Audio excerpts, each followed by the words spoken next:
سيدنا محمد النبي الكريم وعلى آله وأصحابه الطيبين الطاهرين ومن تبعهم بإحسان إلى يوم الدين وبعد. اللهم وفقنا إلى ما تحب وترضاه، وأعط لكل عبد منا من الخير ما نواه، وصل وسلم وبارك على سيدنا محمد ومن والاه. أحبتي في الله، نعيش مع كتاب الله مع الآية 15 والسادسة عشرة وما بعدها من سورة التكوير، مع قوله سبحانه: فلا أقسم بالخنس الجوار الكنس والليل إذا عسعس والصبح إذا تنفس إنه لقول رسول كريم. This ayat number 15 till 19 from Surah At-Takwir, and a simple meaning for this is Allah subhanahu wa ta'ala the Exalted said, so I swear by the returning stars.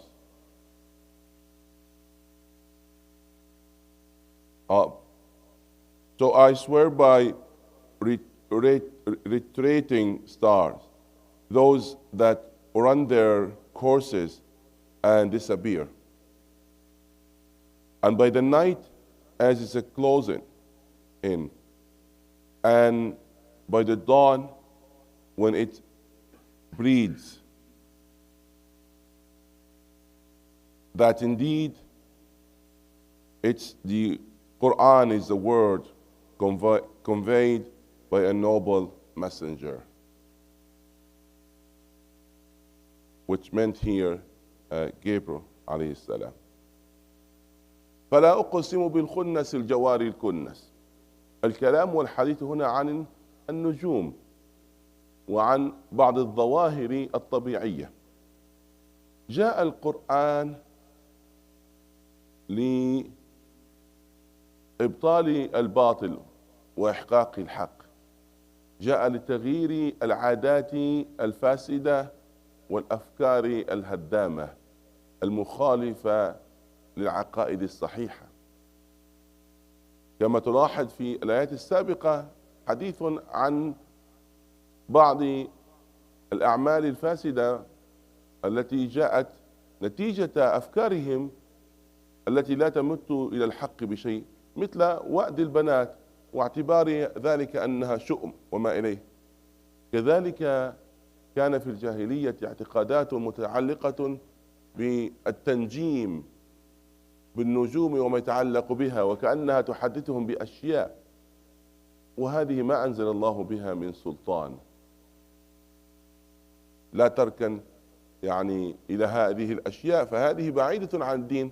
ولذلك لما جاء النبي صلى الله عليه وسلم بين لهم: من أتى كاهنا فصدقه فقد كفر بما أنزل على محمد، لأن يتعارض هذا مع الرسالة.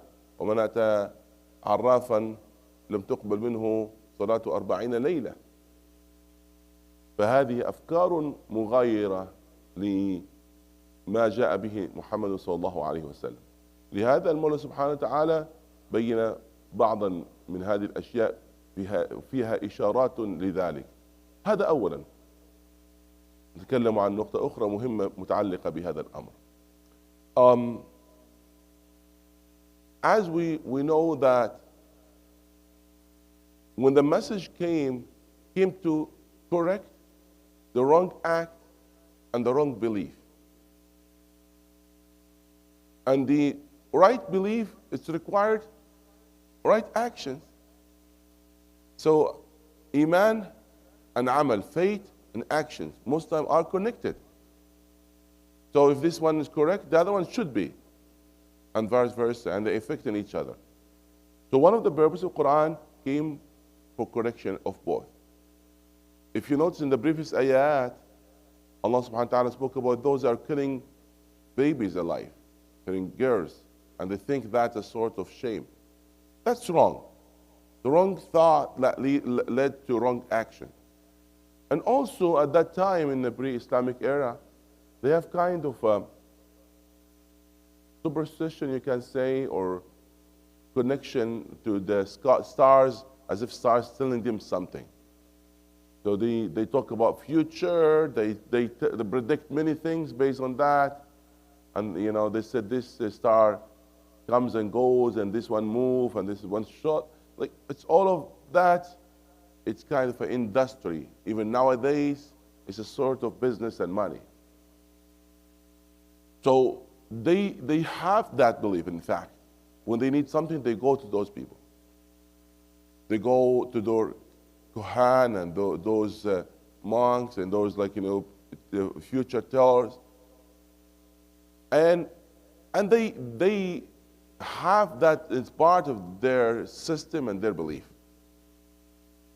And that's why the Prophet said, whomever went to one of those ones, as if he disbelieved in what Prophet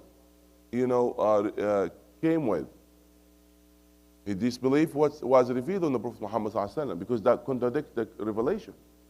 And also he said, if you went to somebody, even without believing in him, just to see, Allah will never accept from you the prayer of 40 days and nights. So it's very serious. We have to understand that. So that some of those things that relate to stars and other things, other normal, phenomena, Islam came to give the right perspective about it, and these ayat is a sign of it. And there's another point related to that. انظر ماذا قالوا عن الظواهر الطبيعية وكيف ربطوها بالوحي. وفي ذات الوقت أنكروا الوحي وقالوا أن الوحي نوع من الكهانة. لا إله إلا الله. قالوا أن هذا قول كاهن. وما هو يعني بقول كاهن؟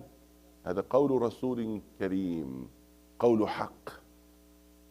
فانظر إلى تخبطهم وانظر إلى أفكارهم التي جاء الإسلام ليقومها. Another point is very important. As they give power to stars and all of these phenomena against the revelation, they claim that revelation actually it came from something like that. They claim that Sallallahu is kahin. He's not receiving that revelation from Allah subhanahu wa ta'ala. Look at that. Because that's how their brain functions. And by the way, it's not just the claim they throw it. No, some of them, they believe in that, because they couldn't comprehend the beauty of Quran and how it comes. They think that's beyond the human capacity, but what they know, that's all what they know. They have dealing with jinn, and they're dealing with all of these systems. So when somebody adopts wrong ideas, it's very hard that the brain of that person will function in a logic way. That's why sometimes it's hard to have good foundation with somebody who's far from you. It's useless even you debate, because what's solid for you is not solid in his mind.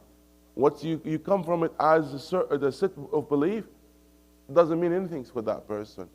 And in the opposite, they think that you are actually not even having any sense, because of all of that.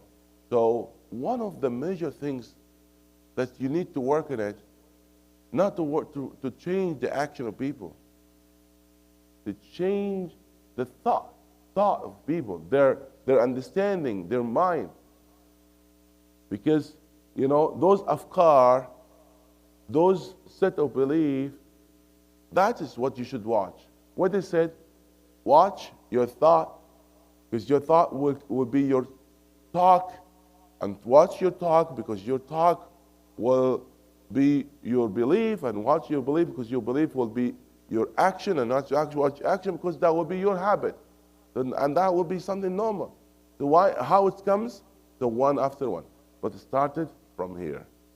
Islam came to correct that, and Allah said, فَلَا أُقْسِمُ بِالْخُنَّسِ الْجَوَارِ الْكُنَّسِ وَاللَّيْلِ إِذَا عَسْعَسَ وَالصُّبْحِ إِذَا تَنَفَّسَ إِنَّهُ لَقَوْلُ رَسُولٍ كَرِيمٍ.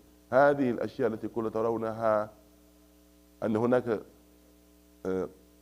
نجما يظهر ويختفي، أن هناك نجوما تسير في السماء، أو هناك أشياء أخرى، كل هذه من صنع الله سبحانه وتعالى، وما هذا القرآن إلا من عند الله سبحانه وتعالى جاء به الروح الأمين. So basically the ayat tells them all of these, what you have seen and you think has its own power or tells you something, that's all of the creation of Allah subhanahu wa ta'ala. And that actually, if you look at it, that's the proof that's what's revealed on you, O Muhammad, that's from Allah. That's what He revealed you through Muhammad sallallahu alaihi wasallam, that's, you know, Allah. And Allah conclude the ayat, إِنَّهُ لَقَوْلُ رَسُولٍ كَرِيمٍ. So that's the revelation that came through Jibreel alayhi as-salam. Let's inshallah continue these ayat. It's a beautiful ayat, especially the ayat in Surah Al-Makkiyah. Why is that? Because that most of it to maintain the aqidah. And the aqidah, the most valuable things that we should hold firmly on it. And unfortunately, there are many things that Islam came to change and correct. It still exists among Muslims. Still exists among Muslims. So you wonder what they have gained from Islam if they have not changing their belief and their character. May Allah subhanahu wa ta'ala guide us all. اللهم اغفر ذنوبنا واستر عيوبنا وبلغنا في الدارين مطلوبنا. اللهم إنا نسألك العفو والعافية والمعافاة الدائمة في الدين والدنيا والآخرة. آمين.